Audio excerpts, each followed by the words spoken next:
जय माता दी।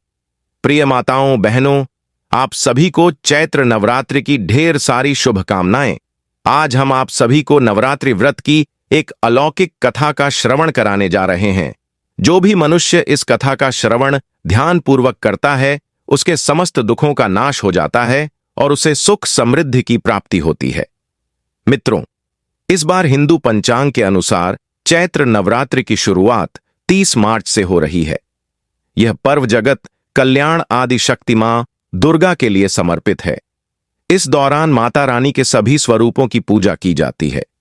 नवरात्रि के पावन दिनों में जो भी नवरात्रि का व्रत करता है, उसे निश्चित ही समस्त पापों से मुक्ति मिल जाती है।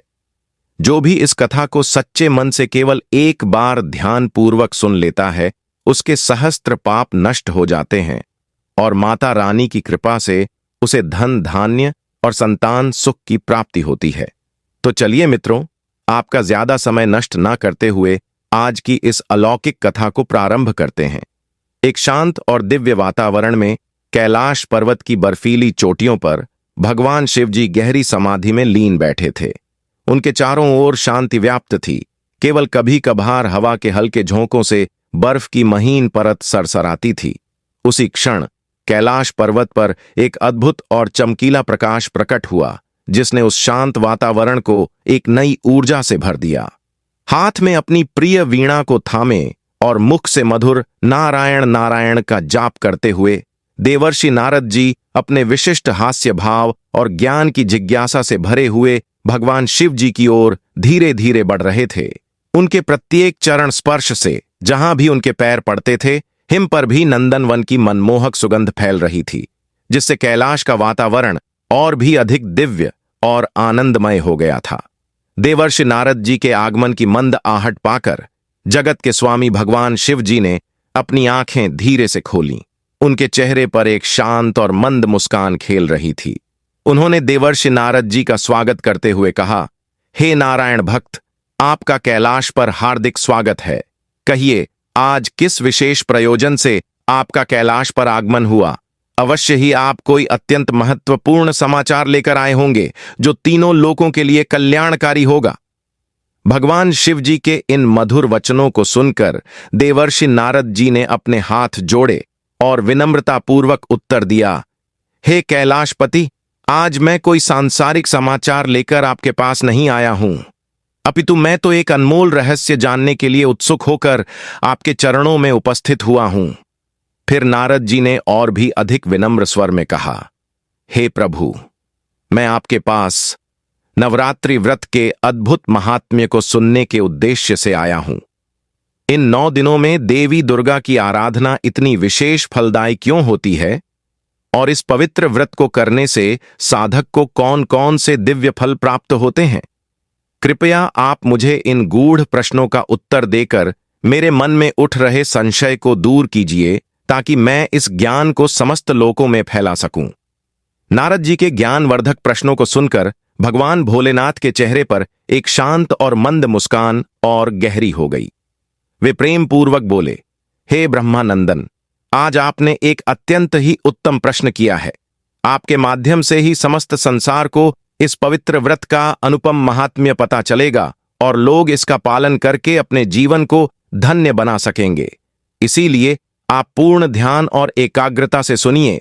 आज मैं आपको इस व्रत का संपूर्ण महात्म्य सुनाता हूं और इसके साथ ही इस व्रत को करने की सही विधि और इसके महत्वपूर्ण नियमों के बारे में भी विस्तार से बताऊंगा।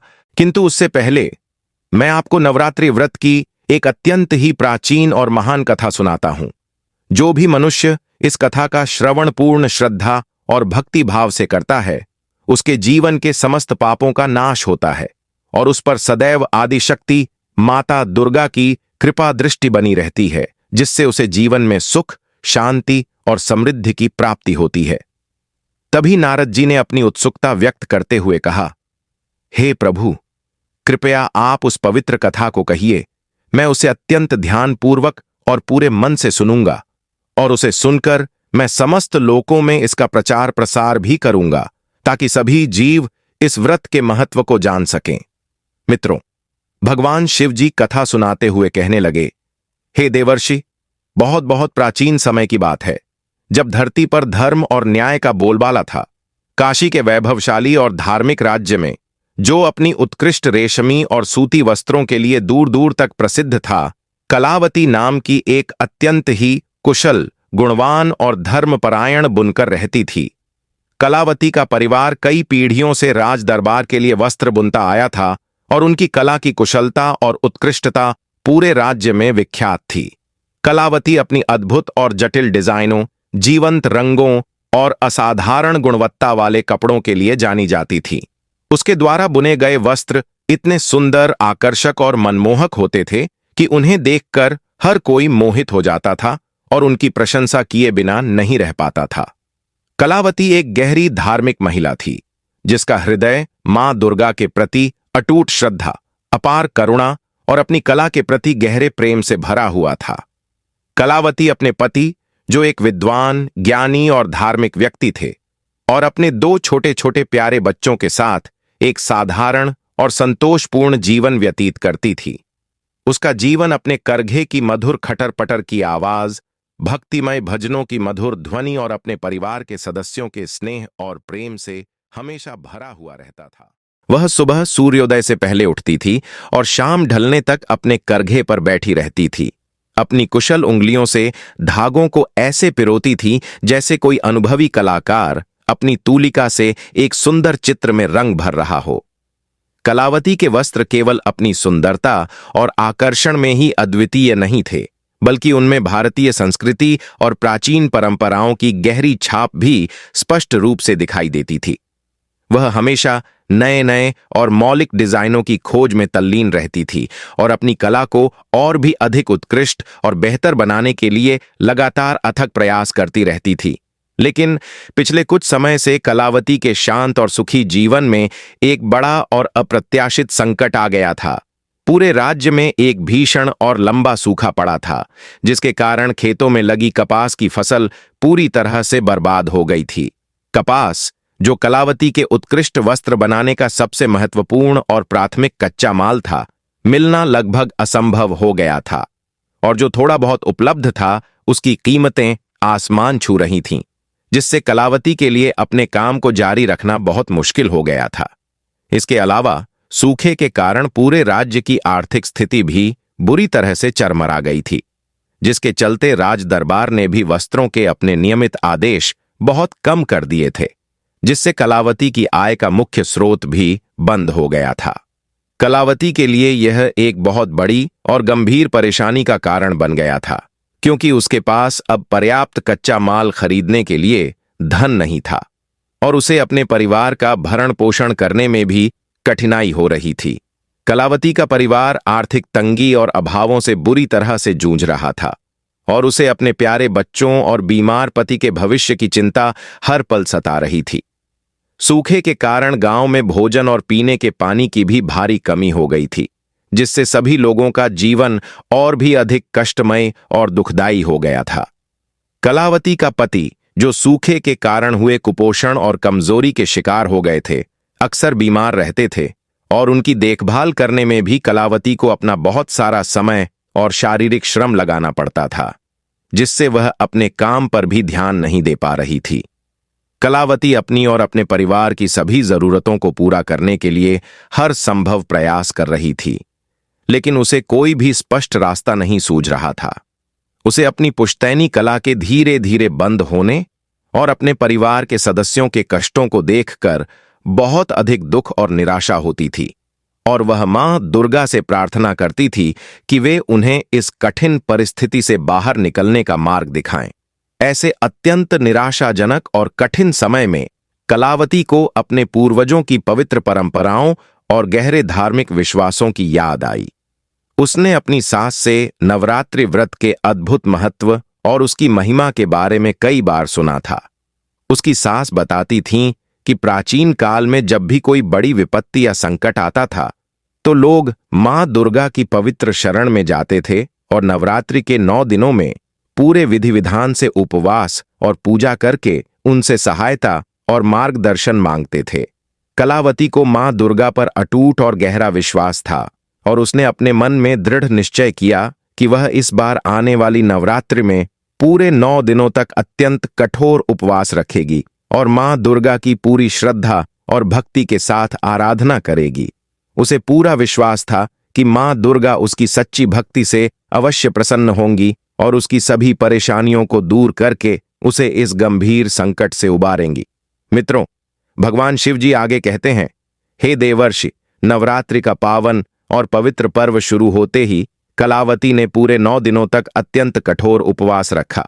वह हर सुबह सूर्योदय से भी पहले उठती थी, पवित्र नदी के शीतल जल में स्नान करती थी और फिर स्वच्छ और धुले हुए वस्त्र पहनकर अपने घर के छोटे से मंदिर में मां दुर्गा की सुंदर प्रतिमा स्थापित करती थी। उसने अपने मंदिर को ताजे और सुगंधित फूलों की मालाओं और रंगीन आम के पत्तों की लड़ियों से बहुत ही सुंदर ढंग से सजाया था। कलावती पूरे दिन केवल शुद्ध जल और थोड़े से फल का ही सेवन करती थी और अपना अधिकांश समय मां दुर्गा की भक्ति, ध्यान और प्रार्थना में ही व्यतीत करती थी। हर दिन कलावती मां दुर्गा के विभिन्न 9 स्वरूपों की पूरे विधि विधान से पूजा करती थी और उन्हें पारंपरिक और पवित्र मंत्रों, भक्तिमय स्तोत्रों और मधुर भजनों का पाठ करती थी। वह मां दुर्गा को सुगंधित धूप, घी के दीपक और विभिन्न प्रकार के ताजे और मौसमी फल अर्पित करती थीं। उसकी भक्ति में इतनी गहरी तल्लीनता, सच्चाई और पवित्रता थी कि पूरे घर में एक दिव्य और शांतिपूर्ण वातावरण अपने आप ही निर्मित हो जाता था, जिससे सभी को अपार शांति और सुकून मिलता था। कलावती मंदिर में मां दुर्गा की प्रतिमा के सामने बैठकर घंटों तक उनके पवित्र नाम का जाप करती थी और अपनी सभी परेशानियों को दूर करने और अपने राज्य में जल्द ही बारिश लाने के लिए हृदय से विनती करती थी। वह लगातार सूखे के कारण हुई कपास की भारी कमी और अपने परिवार के सदस्यों के कष्टों के बारे में सोचकर चिंतित तो जरूर थी, लेकिन उसने मां दुर्गा पर अपना अटूट विश्वास कभी भी डगमगाने नहीं दिया।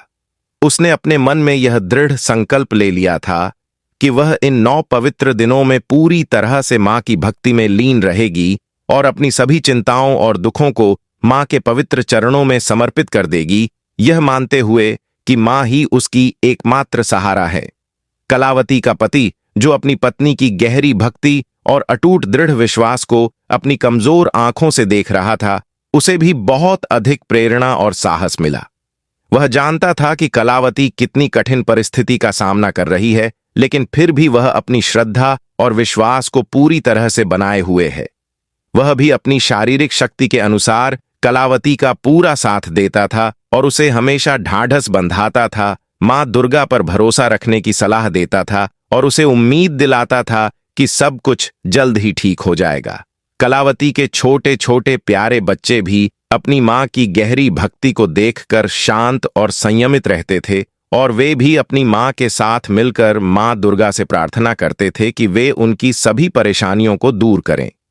गांव की अन्य धर्मपरायण महिलाएं भी कलावती की गहरी भक्ति, अटूट श्रद्धा और अद्भुत समर्पण से बहुत अधिक प्रभावित हुईं। वे भी हर दिन उसके साथ मिलकर मां दुर्गा की पवित्र प्रार्थना करती थीं और राज्य में जल्द ही बारिश होने और सभी की खुशहाली के लिए मां से मन्नतें मांगती थीं। पूरे गांव में नवरात्रि का पवित्र और भक्तिमय माहौल धीरे धीरे और भी अधिक गहरा और आशापूर्ण होता जा रहा था और सभी को मां दुर्गा की कृपा का बेसब्री से इंतजार था। नवरात्रि के 7वें दिन की रात जब कलावती गहरी नींद में सो रही थी, उसे एक अत्यंत ही अद्भुत और दिव्य स्वप्न दिखाई दिया।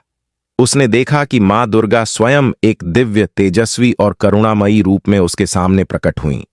मां का चेहरा शांत, सौम्य और प्रेम से भरा हुआ था और उनकी आंखों में अपार करुणा झलक रही थी।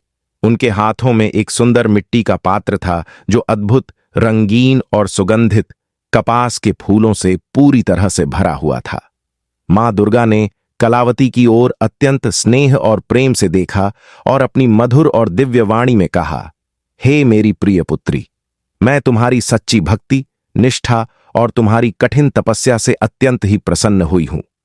उठो और उस पवित्र नदी के किनारे जाओ जो हमारे गांव के पास शांति से बह रही है। वहां तुम्हें ऐसे विशेष कपास के पौधे मिलेंगे जो इस भीषण सूखे में भी आसानी से जीवित रह सकते हैं और तुम्हें पहले से भी कहीं अधिक उत्तम गुणवत्ता वाले रेशे प्रदान करेंगे। इस विशेष कपास का उपयोग करके तुम न केवल अपनी पुश्तैनी कला को फिर से जीवित करोगी, बल्कि इससे पूरे राज्य में सुख, शांति और समृद्धि भी वापस आ जाएगी। जब कलावती की नींद खुली तो उसे अपने अद्भुत सपने पर बिल्कुल भी विश्वास नहीं हुआ। उसे ऐसा लगा कि क्या सच में मां दुर्गा ने स्वयं उसे दर्शन दिए थे और उसे यह दिव्य वरदान दिया था। फिर भी उस सपने के प्रभाव से उसके मन में एक नई और अटूट उम्मीद की किरण जाग उठी, जिसने उसके मुरझाए हुए मन को फिर से हरा भरा कर दिया। उसने तुरंत बिस्तर छोड़ा, जल्दी से स्नान किया और मां दुर्गा को मन ही मन प्रणाम करके उस पवित्र नदी की ओर चल पड़ी जिसका उल्लेख मां ने अपने सपने में किया था। उसका हृदय उत्साह और आशा से भरा हुआ था और उसे पूरा विश्वास था कि मां दुर्गा ने उसे सही मार्ग दिखाया है। मित्रों, भगवान शिव जी आगे कहते हैं, हे देवर्षि, कलावती जब पवित्र नदी के शांत किनारे पर पहुंची तो वह उस अद्भुत और अलौकिक दृश्य को देखकर पूरी तरह से आश्चर्यचकित और स्तंभित रह गई जो उसने अपनी आंखों से देखा। वहां सचमुच वैसे ही विशेष कपास के पौधे उगे हुए थे जैसे मां दुर्गा ने उसे अपने सपने में दिखाए थे। उन पौधों पर अद्भुत, रंगीन और अनोखे फूल खिले हुए थे जो पहले कभी कलावती ने अपने पूरे जीवन में नहीं देखे थे। यह कपास असाधारण रूप से उच्च गुणवत्ता वाला था और उसके रेशे बहुत ही मजबूत, चमकदार और मुलायम थे, जो छूने में रेशम के समान प्रतीत होते थे।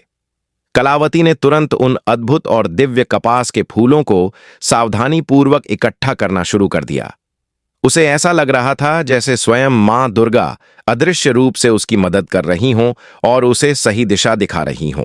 उसने जितनी कपास इकट्ठा की, उसे लेकर वह खुशी खुशी अपने घर वापस आई और बिना किसी देरी के तुरंत उसे काटने और बुनने के महत्वपूर्ण काम में जुट गई। उस विशेष और दिव्य कपास से बने धागे बहुत ही महीन, मजबूत और चमकदार थे और उनसे बने वस्त्र पहले से भी कहीं ज्यादा सुंदर, आकर्षक और टिकाऊ थे, जिनकी गुणवत्ता देखकर हर कोई हैरान रह जाता था।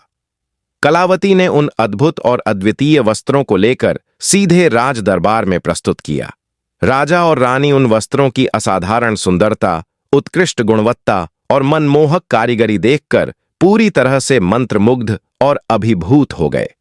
उन्होंने कलावती की अद्भुत कला की बहुत प्रशंसा की और उसे ढेर सारे बहुमूल्य पुरस्कार और सम्मान प्रदान किए। राजा ने कलावती को राज दरबार के लिए और भी अधिक मात्रा में वस्त्र बुनने का शाही आदेश दिया और उसे अपना काम सुचारू रूप से चलाने के लिए पर्याप्त मात्रा में धन और अन्य आवश्यक संसाधन भी तुरंत उपलब्ध कराए। धीरे धीरे कलावती के द्वारा बुने गए अद्भुत और अद्वितीय वस्त्र पूरे राज्य में अपनी सुंदरता और गुणवत्ता के लिए प्रसिद्ध हो गए। उनकी मांग इतनी अधिक बढ़ गई कि कलावती को अपने काम में मदद करने के लिए और भी कुशल बुनकरों को काम पर रखना पड़ा, जिससे गांव के कई अन्य परिवारों को भी रोजगार मिला। उसने गांव के अन्य सभी बुनकरों को भी उस विशेष और दिव्य कपास के बारे में विस्तार से बताया और उन्हें उसके कीमती बीज भी दिए, ताकि वे भी इस अद्भुत कपास का उपयोग करके अपनी पुश्तैनी कला को फिर से जीवित कर सकें और अपने जीवन को समृद्ध बना सकें। इस प्रकार कलावती न केवल अपने परिवार को गरीबी और अभावों के दलदल से बाहर निकालने में सफल हुई, बल्कि उसने पूरे गांव के बुनकरों को भी सुख, शांति और समृद्धि की ओर अग्रसर किया। सूखे के बाद जब बारिश फिर से लौटी और खेतों में खेती का काम फिर से शुरू हुआ, तो कलावती ने उस विशेष और दिव्य कपास के कीमती बीजों को पूरे राज्य में फैलाने में महत्वपूर्ण भूमिका निभाई। यह विशेष कपास सूखे की कठिन परिस्थितियों में भी अच्छी पैदावार देता था, जिसके कारण राज्य के सभी किसानों को बहुत अधिक लाभ हुआ और उनकी आर्थिक स्थिति में भी सुधार आया। धीरे धीरे काशी राज्य एक बार फिर से अपने उत्कृष्ट गुणवत्ता वाले वस्त्रों और अपार समृद्धि के लिए दूर दूर तक जाना जाने लगा और सभी लोग कलावती और मां दुर्गा की कृपा की प्रशंसा करते नहीं थकते थे। कलावती ने कभी भी अपनी इस महान सफलता का श्रेय केवल खुद को नहीं दिया। वह हमेशा यही कहती थी कि यह सब मां दुर्गा की असीम कृपा और नवरात्रि व्रत के अद्भुत प्रभाव से ही संभव हो पाया है। उसने अपना सारा जीवन मां दुर्गा की भक्ति, सेवा और जरूरतमंदों की मदद में समर्पित कर दिया और वह हमेशा दूसरों की सहायता करने के लिए तत्पर रहती थी। मित्रों, आगे भगवान शिव जी कहते हैं, हे देवर्षि, इस प्रकार से मैंने तुम्हें प्राचीन काल की एक और अत्यंत ही अद्भुत और प्रेरणादायक कथा सुनाई। यह कथा हमें यह महत्वपूर्ण सीख देती है कि कठिन से कठिन परिस्थितियों में भी सच्ची भक्ति, अटूट विश्वास और निस्वार्थ सेवा के माध्यम से मां दुर्गा की असीम कृपा हमेशा अपने भक्तों पर बनी रहती है। नवरात्रि का यह पवित्र व्रत हमेशा से ही भक्तों के लिए अत्यंत कल्याणकारी रहा है और जो भी भक्त इसे सच्चे मन, पूरी श्रद्धा और विधि विधान से करता है, मां दुर्गा उसकी सभी मनोकामनाएं अवश्य ही पूरी करती हैं और उसे जीवन में सुख, समृद्धि, शांति और आरोग्य प्रदान करती हैं। भगवान शिव जी के मुख से यह कल्याणकारी बात सुनकर नारद जी भाव विभोर हो गए और अत्यंत श्रद्धा से बोले, हे प्रभु, आपके पवित्र मुख से इन अद्भुत और कल्याणकारी कथाओं को सुनकर मैं धन्य हो गया। मैं निश्चित रूप से इन पवित्र कथाओं का तीनों लोकों में प्रचार करूंगा और सभी प्राणियों को नवरात्रि व्रत के महान महत्व के बारे में विस्तार से बताऊंगा। इतना कहकर देवर्षि नारद जी ने भगवान शिव जी को प्रणाम किया और भक्ति भाव से भरे हुए देवलोक की ओर प्रस्थान कर गए। मित्रों, इस प्रकार से आज की यह पवित्र कथा यहीं पर समाप्त होती है। आशा करते हैं कि आपको यह कथा पसंद आई होगी। एक बार पूरी श्रद्धा से जय मां दुर्गा, जय माता रानी अवश्य लिखें। हमारे चैनल वास्तु उपाय को सब्सक्राइब जरूर करें। प्रिय मित्रों, इस वीडियो को देखने के लिए आप सभी का बहुत बहुत धन्यवाद।